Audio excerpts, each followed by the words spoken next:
literally not too long ago about parents, you know, taking advantage of being parents. Well, I mentioned my mother's situation when she was younger, of course. Of course, she and my aunts have told me about what went on back then. And I have my own personal experience with my grandmother, which would be their mother. Um, and I can say for myself, firsthand, personally, she wasn't that great of a person. So, I think I was about 13 at the time, and I went and spent the summer up there with her and my great grandmother. And so, that summer, I had a tablet at the time because I wasn't allowed to have a cell phone because my mom wanted to keep me safe from the nasties on the internet. But my tablet had a texting thing, and she had my phone number from the tablet programmed to her phone. So every time she got a message, it would pop up with my name. Well, after a few days, she couldn't get a hold of me. Well, now this was because my grandmother, or as I called her, Granny, which is what I'll call her, took my tablet and said, "You're not allowed to text your mom because you'll just distract her." Me being 13 at the time, I didn't understand, okay? I just wanted to talk to my mom. So, now, me being 13 at the time, my hair was really, really long. And I couldn't, give me one second.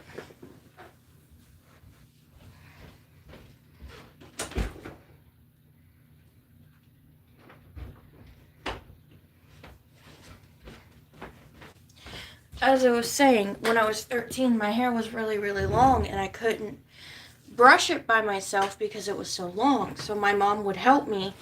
Like, I would do the top part and she would do the bottom part. Well, that's what she instructed my granny to do. My granny, on the other hand, did not help. And after about a week or so of my mom not being able to talk to me, I went over to my great grandmother's house, which was literally literally 2 doors over. So I went over to her house, and her name is Grams. That's what I called her. So I said, "Grams, can you call my mom?" And she said, "Why?" I said, "Because Granny took my tablet and she won't let me talk to my mom." And she said, "She did what?" So, of course, my Grams picked up she had like a flip phone at the time, or a house phone. And so she called my mom that evening. And she was telling my mom everything that went on. And she told my great aunt at the time, too. So she told my great aunt, which in turn told my mother. And when I tell you the next morning, she was up there, my mother was up there raising hell like there was nobody's business. Like, literally, my great grandmother let me stay at her house because she didn't want me going back over to my granny's house because of what was going on. And when I tell you, my hair, by the time my mom got me back, my hair was in knots about this big around. Like, my hair was knotted. I hadn't really eaten much because she wouldn't make me, like, food, and if she did, I was only allowed to have one plate. I wasn't allowed to get seconds or anything. And I had to be in bed by like 5 o'clock at night. Mind you, this was when I was 13, so my mom had rules in place that she went over with my grandmother, my granny, and so my mother said, "All right, she's in bed by 9:30." That was the rule at home. That was also the rule for the summer. And so after, like I said, a week or two, I went and talked to my great grandmother, and like I said, she got on the phone with my great aunt. My great aunt called my mom. After my great aunt called my mom, my great aunt got back on the phone with my Grams, and she said, "All right, so her mom's on the way. She'll be there in the morning." So I stayed the night with my great grandmother. When I woke up the next morning, my mom was there, and she was over at my granny's house, and you could hear her. And my mom doesn't like swear at all. Like, my mom is not a type of woman that cusses up a storm, but I heard her yelling swear words at the top of her lung at my granny, which was her mother, saying, "How dare you take her tablets. She's supposed to talk to me. I was worried something happened to her, and I only found out because Grams called me at 2 o'clock in the morning telling me what was going on. And so my mom put my stuff in the car, and we went home, but on the way home, my mom had saw the knots in my hair, and she said, what happened? And I said, well, Granny was supposed to help me brush it, but she tried to put these, like, rollers in them, you know, like the bristled rollers. I said, and she got one stuck in my hair. And so we got it out, but there was a knot about that big around in the back of my head that took 4 days to get out. And so that was just one experience with my grandmother, my mom's mom. The second one, I went up there again the next summer to stay with my great-grandmother and my great-grandmother only. So I stayed at her house, but I did go visit my granny. Well, my granny, being my granny, was very eccentric. She had mental health issues, a lot of them, unfortunately. And so, of course, that caused some problems. But she did live with us for a bit, too. And during that time, she was even worse. Like, worse to the point that, like, if I needed something, instead of asking my mom, she would say, just ask me and I'll tell you yes or no. And I said, but Mom told me to ask her. And she said, no, just ask me. And I was like, okay. And then I would do something and I would get in trouble, and then I would tell my mom, and my mom was like, I thought I told you no. I thought I told you to ask me. And I said, yes, Mom, you did. And I told you what Granny said. And she said, okay, I'll have a talk with her. And that turned into a huge argument. So when I say my granny was not a great person, I mean that with my full chest, because, like I said, my mom, you know, she tried to let me have a relationship with her. She let me try to have a relationship with my granny because she didn't want to, like, kind of keep that from me. She wanted me to make my own decisions in a way, and so she let me see how things were, and she let me make my decision from there. Of course, after that incident, I did not see her. I didn't see her ever. I don't think I ever saw her again after that. I mean, she passed in 2024, but I hadn't seen her since like 2021, 2022, maybe even earlier than that. I haven't seen her since. And of course, like, my mother, like I said, she let me make my own opinions and let me see firsthand how things were. And as I've gotten older, she's told me more about how things were when she was growing up. And of course, some of those things that I heard absolutely broke me, because my mother, being a sweet woman, did not deserve those things to have happened to her. So after me experiencing what I did with my granny and my mom as I've gotten older to become an adult, talk about her experiences growing up, I've kind of formed my own opinion. Unfortunately, my granny did pass away. Hey, boys! Of course, we have her urn that stays put up, but I was allowed to form my own opinions. And I mean, yes, she is the reason that my mother's alive and the reason that my mother had me, but at the same time, that doesn't excuse the treatment that my mother and my aunts were put through as children. And when I say as children, my mom is the oldest child, and she raised both of my aunts, actually. Charlie! She raised both of my aunts. My mom is the oldest by 10 years from the youngest, and I think she said 5 years from the middle.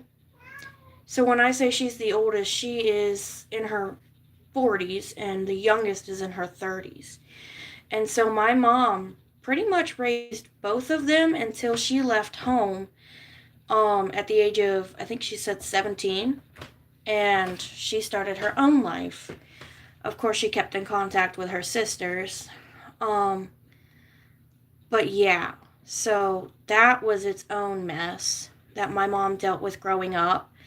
And of course, my Grams, which is my great grandmother, my mom's grandmother, raised her for a bit. And so my mom got really close to Grams. And I had a really great relationship with my great grandmother.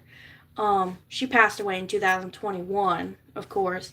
She was one of the first people that, besides my mother, that I was very close with. And so that went on. Now, about my dad's side that I mentioned in the previous video. So my dad raised 3 of my cousins because their mother was into some illegal activities of the narcotics variety. And so my dad raised them to prevent them from going into the system because he didn't want them going into foster care, because he had known several people that had been in foster care that had been through some very unmentionable things that cannot be said on YouTube. That is not my place to say either. But he did know people that had been through some very horrible things in foster care, and he didn't want my cousins to go through the same thing. So he raised all 3 of them. And he was, I think he said 11 or 12 when he did that. And he raised them for a while. I think he said through the time they were in middle school, and then somebody else in the family finished raising them. But so my dad's been through a ton with his family, and so like my mom has too. But my point was in that previous video was that parents shouldn't treat their kids willy-nilly, because it leaves long-lasting scars that some of which can't be healed. My dad has been through a lot that I will not mention because that is not my place to. That is not my story, and I won't say that.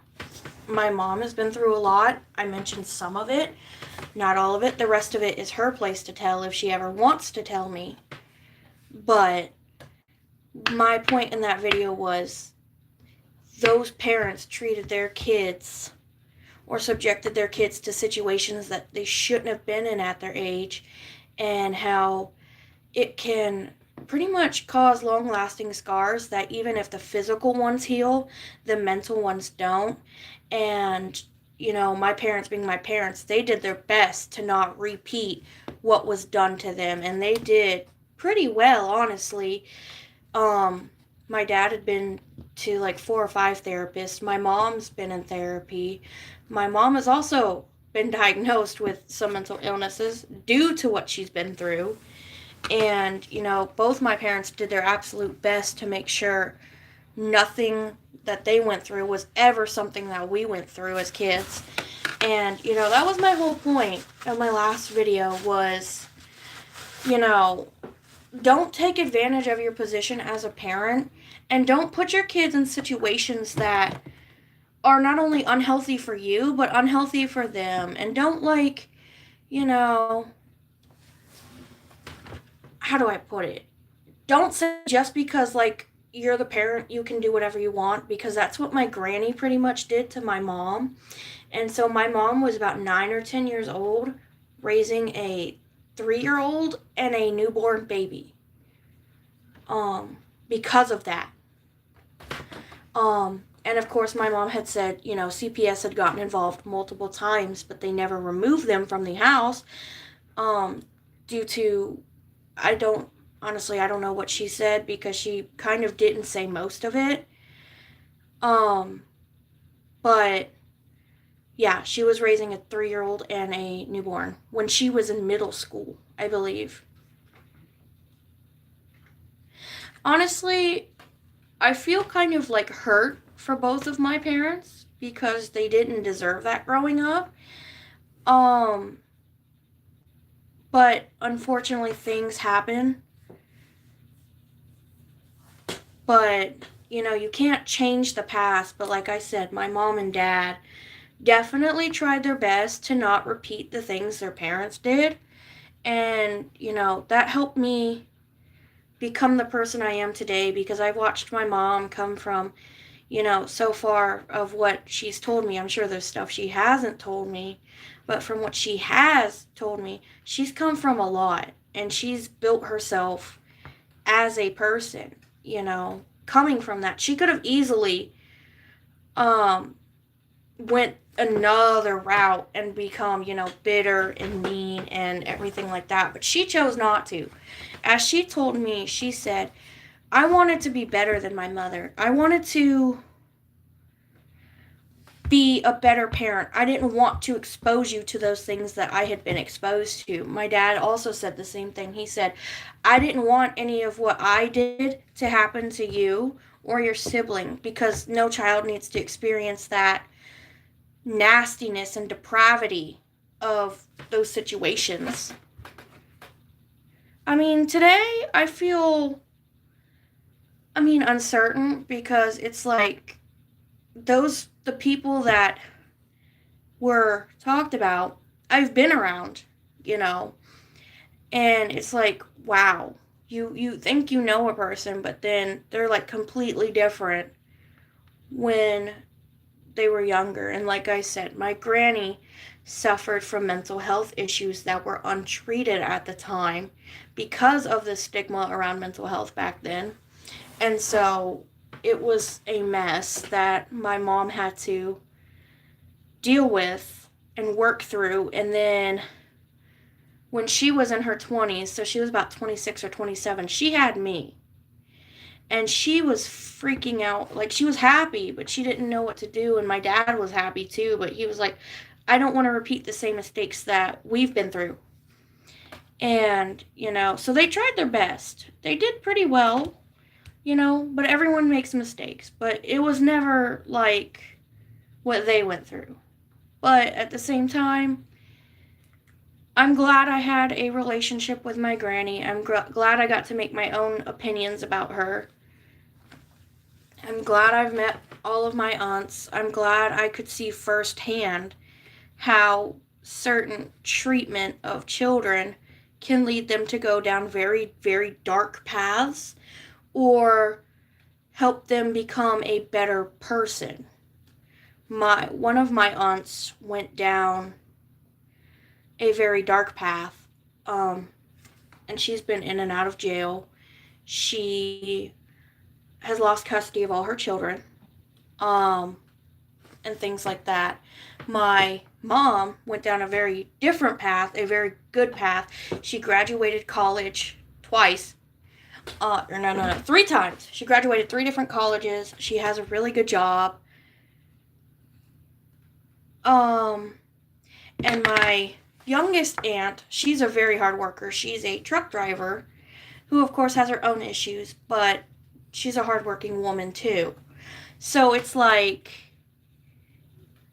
you can see the effects of certain treatment and how it trickles down through children and how what they see can really mess with their mental health.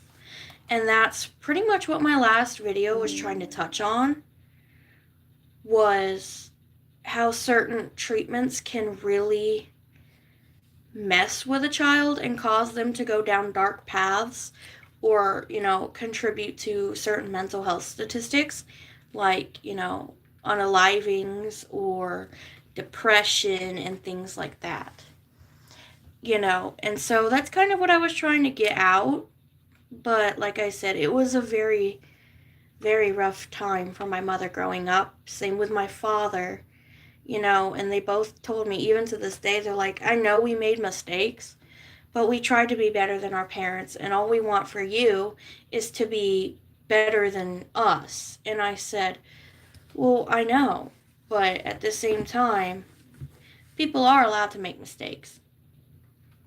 But some mistakes cannot be forgiven. Like my mother having to raise both her sisters, go to school, and she dealt with some abuse from my granny, growing up. She didn't tell me much about it, but you can tell she's got some mental scars from that. My dad too. One of my dad's stepdads,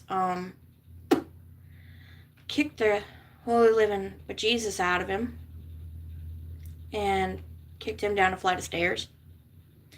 Messed up his back permanently, so he still has back problems to this day. He's had at least 1 or 2 surgeries. My dad had his teeth kicked out, so he doesn't have very many teeth left, if any. And my dad has severe PTSD, and my mom has PTSD as well from what they went through growing up.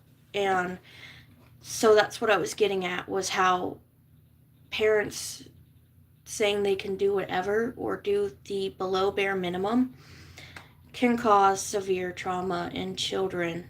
My mom said growing up, they lived in a house that, when I tell you, she said it was infested.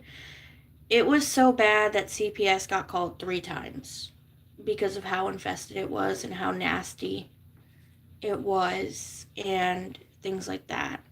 My dad told me that growing up, him and I think he said 5 or 6 of his siblings lived in a trailer. And the trailer was so bad that the floor had rotted in the bathroom around the toilet. So when you were literally using the bathroom, you could see the ground below the house, below the trailer. And they lived there for about 4 or 5 years. So that's what I mean by certain circumstances can really mess up a child. And that's pretty much what I meant by my last video. But I just wanted to get that out. But I will try and do another live here in a few minutes. Maybe an hour. But I did want to clarify some things and set the record straight before, people take things the wrong way. So, thank you for listening to my parents' stories, or at least what I've told you about their stories.